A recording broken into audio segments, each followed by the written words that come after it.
Nagkatapok sa Sugbo ang mga kabataang Agustino gikan sa lain-laing bahin sa Visayas ug Mindanao alang sa duha ka adlaw nga camp. Naghiusa ang mga kabataan sa lain-laing mga parokya sa Agustinian Order sa Central Visayas ug Mindanao aron sa pagpalambo sa personalidad.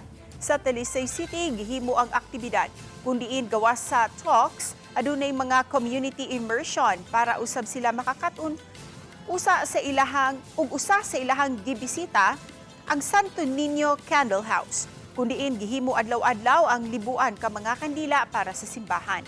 Susama kini og youth day activities sa simbahan, pero gilusad sa mga Agustinian community isip pasiunang aktibidad usab.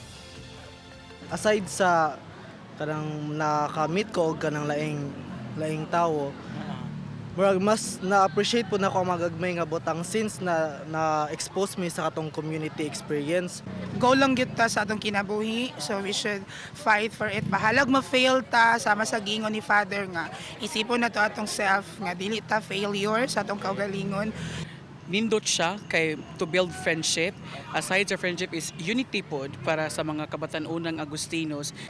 Theme ni ani no is about lang sa ilang pagkabatanon no, and sa paghatag nila og bitaw ganing mensahe no, to take courage to mo ni ang tema karon no nga take courage, overcome in Christ, an Agustinian journey.